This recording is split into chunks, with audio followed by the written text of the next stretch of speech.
The Celtics now, they've exceeded a lot of expectations because they came into this season with virtually none. Jaylen Brown is 7th in the recent MVP ladder. Too low. He's playing really good basketball. He's averaging 30 efficiently. But I think more than anything, like second best offense in basketball, it goes to show that Missoula ball works. Second best in NBA history. Yeah, pretty much. Yeah, it's always getting juiced up. It's every year. It's nuts, bro. It is. I think Houston's up there. Is it the 3-point? Is that why it skews it so high? Yeah, and the pace, yeah. The pace too.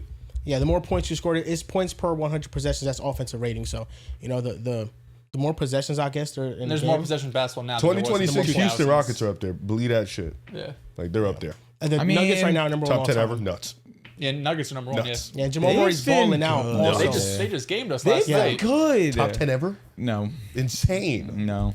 But yeah, it's the Celtics are playing really well. Missoula ball clearly works. He's built an offensive system that has been able to translate even without Jason Tatum on the floor. But more than anything, I think that, Jaylen Brown being as good as he is right now, I think he has a 2% chance to win MVP on Polymarket. The players over him are Jokic, Shea, Luka, Cade. Those are the only 4. So he's like 5th, 6th in those chances according to the public on Polymarket. Is him and Brunson like back and forth? Brunson, I think, is one spot behind him. But it's really the young players that have impressed me the most on Boston. I think their 2-guard lineup off the bench with Simons and Pritchard, it gives them consistent offensive juice. Queta has really broken out. Jordan Walsh, Hauser, Hugo Gonzalez, Minot, like you Luka name Garza's it. Been giving good minutes too recently. Like you name it, the Celtics. Iowa legend. The Celtics have a deep pool of contributors right now, and that's why the Celtics are the 2nd seed in the East. I mean, they just have a bunch of contributors right now, and they look really good. Yeah, it's been impressive. Coming off last night's loss, doesn't feel as great losing to the Jokic-less Nuggets, and they kind of handled, especially in the second half. But no, you're right, because Jaylen Brown gets a lot of attention. He deserves a lot of attention. I had questions about what this looks like with him as the number 1, which I think the rest of the NBA community did. But he's been great. Like the efficiency from all 3 levels, but especially the mid-range. As a playmaker, he's been making smart decisions. The Celtics as a whole, in terms of turnovers, are number 1. They don't turn the ball over whatsoever. And, credit to Jaylen Brown, but it's the whole team, right? The fact that Joe Missoula, of course, Tatum goes down, but obviously Porzingis leaves, Cornette leaves, Drew leaves. So you have a whole new roster. I mean, like, basically half of the rotation, if not more, are guys that weren't there last year, let alone starters last year, right? You bring in Anthony Simons and you draft Hugo, who's this 19-year-old kid who comes in and gives you all of this energy and defense and excitement. And Walsh, who has been... I was really excited for Jordan Walsh to, I think, break out and become the star. And his minutes could fluctuate game to game, and Missoula could have a short leash with him from time to time. But the defensive upside that he brings to you is really special. And he's been hitting the 3-point shot at a clip that you could be excited about, that he could be this, like, a really solid contributor and role player and potentially more down the line.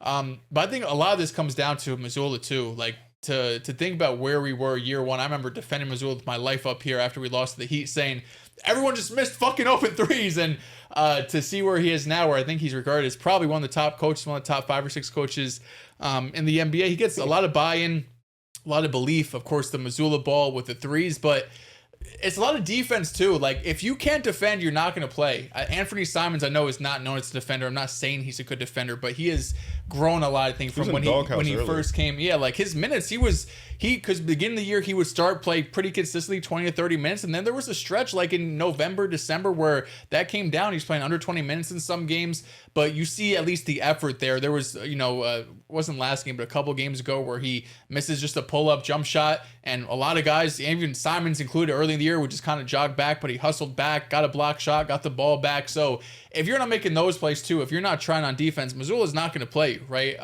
So it's been really exciting to see. And in an East that's wide open, you have Detroit sitting at number 1, but Boston just passed New York for number 2. Anything's possible. Like, this felt like a gap year and a sort of retooling year for Boston.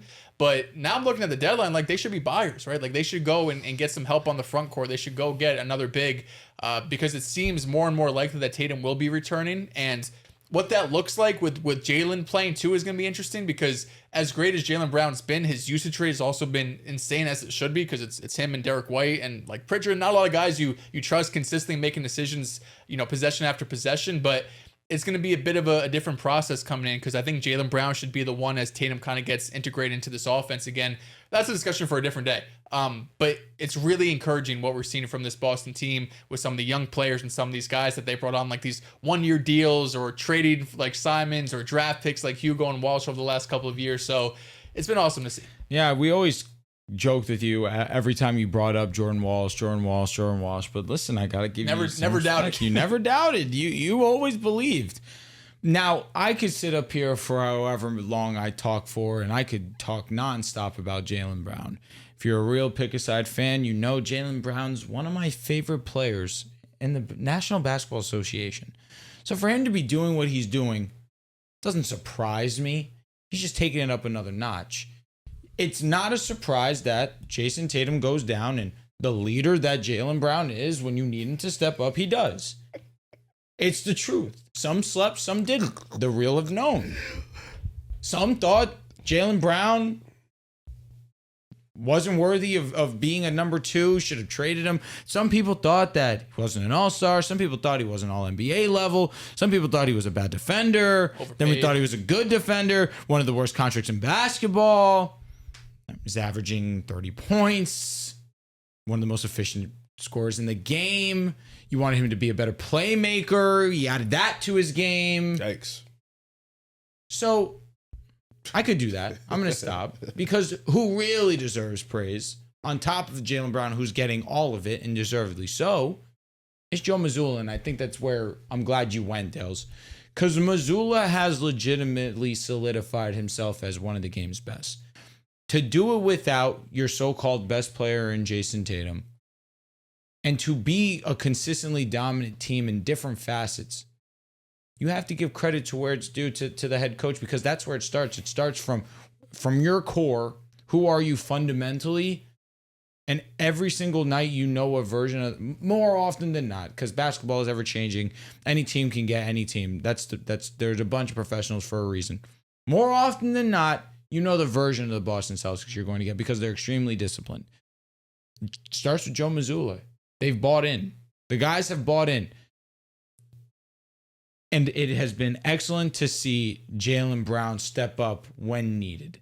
It's been excellent to see Derek White take his game up another notch after starting the season so poorly that there are some people still who box score watch that think that he's not impacting the game.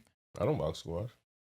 I'm not adding Riv in that regard either. I think Riv has acknowledged that he's played better. He struggled mightily in the beginning. There's no hiding that. But he's played much, much better since that poor start. The Celtics have just bought in.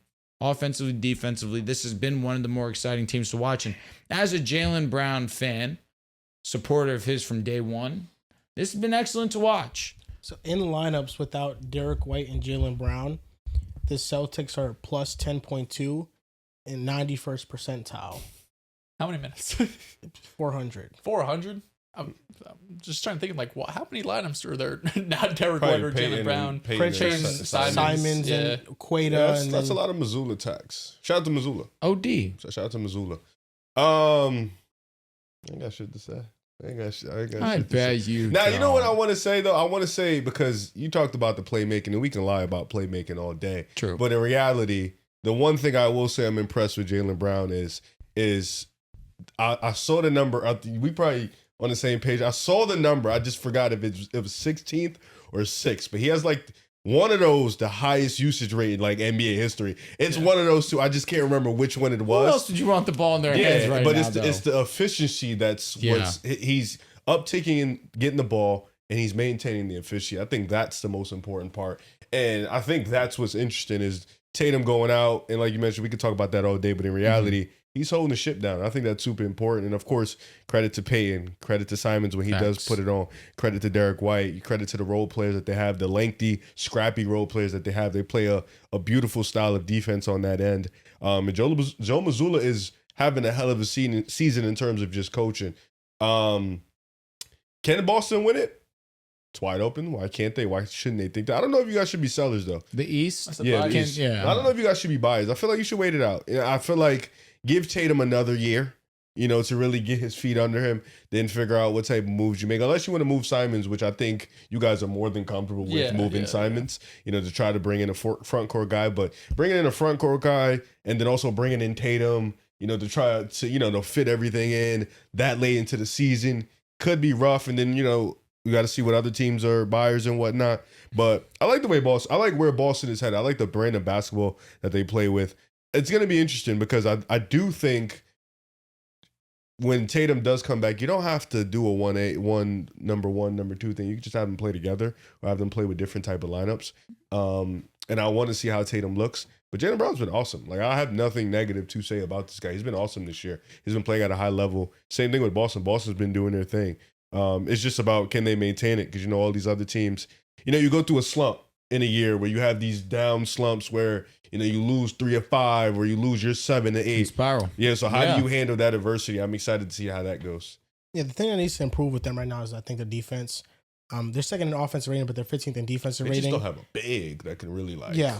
That was the question coming in, to be fair. It's disgusting. In the lineups that Jaylen Brown has played in only, the offensive rating is 123. It's in the 90th percentile, but the defense, they're allowing a 117 defensive rating. You got on your cleaning on the glass vibe this episode. But it is 17th percentile, and those lineups with Jaylen Brown haven't been good defensively. It's probably because he's just trading buckets and scoring at high levels. Keep them in the game. Not as I guess, putting as much effort into the defense side of the ball. But with Derek White, it's kind of like more of a balance where they're getting the offensive production and they're also getting like a high level defensive production too. And that's why all the metrics basically point to Derek White being the analytic darling of the team, because those lineups with him are really elite defensively. Like, he is anchoring those lineups. So I think on the team, yeah. Yeah, probably, yeah. Like, Best rim protector. Like, I know there's times where I do troll about Derek White and his rim protection, but I'm being genuine when I say that's a whole. Oh, we almost made that. That he's one of the better shot blockers at his position. Yep. Yeah, he's probably like the timely. best. You know what I mean? Like, he's clutch. He's obviously not like the super athletic guy, but he's smart and timely. I don't think Boston's defense is gonna get much better. Like, well, when Tatum comes back, it can. Yes. Would you sure. trade for Robert Williams? Because I don't think that'd be that expensive. Yeah, no, I don't. But to Riv's point, I do get, like, you don't want to go all in on this year, and it's obviously like Robert Williams is going to cost multiple first round picks. All in. I think the thing about the Celtics now is it's just, there is no unknown or uncertainty in the sense of, like, Orlando, Paolo goes out, Franz plays really well, they win. Opposite, they don't win. Always comes back to this. It always when it comes to back. Boston, Jaylen Brown's playing at an elite level, but you know that Jason Tatum and Jaylen Brown can coexist. Yeah. So it's really not an issue. Like, that once Jason Tatum comes back, what Tatum are you getting? Like, I think that's important. I think even if they get playmaking Tatum or scoring Tatum, is that what you mean? Or even if they get 70%, Achilles, 70% Jason Tatum, I think they could be contenders in the East. They can make a real run at it and be even one like of the best 70%. Like, I don't want to sound disrespectful. Tatum's a streaky player. That's just who he is, what he is. If you're getting 70% Tatum, how streaky are you getting? You know what I'm saying? Like, that's the tricky part. Like, can you be the same defensive versatility guy with that, that Achilles injury in the back of your mind, But he's really going to have, let me not say the easiest job that he's had in his Boston tenure. Like, at least this season coming in, we've seen him in years past, particularly their finals run, where he manned down the ship in the paint, and he was able to do so at an effective level defensively. If that's his job because they're desperate for big help and need, I mean, I can't think of a more ideal role. And then offensively, you'd hope that his jump shot is there. If Tatum's jump shot's on, we know who he is. But then are you doing that against, like, Philly? I mean, in even terms then, of playing Detroit, him as the big, yeah. absolutely not. Even then, it's just. But you could play a small ball lineup against these guys. I mean, historically, Detroit? they've doubled a lot off Embiid. Like, obviously, when they had Drew, they know. put Drew on Embiid, and they would have Porzingis on a non-shooter. But the lineup's just different. The roster's just different. Yes, So Darn it would might be a kill more Tatum. traditional matchup. It's just kill him on the glass. You got Tatum Yeah. and Stewart in Yeah, the game. uh-huh. It's bad. even then, I think that you think they'd play the double big? Detroit does it. But I'm saying against the Celtics? Yeah, in that Stewart's regard? super that would versatile. be their advantage in that Yeah. series. Because Yeah. Stewart is super versatile. They don't have the shooting like they've had in years past. Like where they could really go 5 out. I can't believe Al Horford left, and we're so much better than y'all. I'm crying. That wasn't a shot. Nigga, we can't score. I outside know, of Steph. but it's just like if we would Horford on this team would be so nice. Bro, It'd be so Horford's nice. back. He's been out for like a month. He just got back. Well, regardless. Well, he wouldn't have played with y'all. Huh? He wouldn't have played with you guys. What do you mean? He's been hurt for like 2 months. Well, no, but sure. I understand what he's saying. But I'm saying in a world he left Boston because he's like they're gonna be whacked this year, so I'm gonna go to a contender. And I don't think you guys Warriors. also then was like It was just a retool year for Yeah. Boston that it was surprisingly they're this high. But I think the best thing about Tatum coming back this year isn't the Celtics contending chances. Like maybe they have an outside chance, but realistically, I think that's lofty expectations. It's that now he gets a chance to reinvigorate himself into playing basketball again. Yeah. So then next season, he's going to be 100% ready to go. Exactly. He's going to get basically the monkey off his back. He's going to get those kind of mental gymnastics out of his mind of, his injury, coming back from it and playing from it. So I think that's the best thing about Tatum coming back. I think he will come back this year at some point. And the Celtics are exceeding a lot of expectations.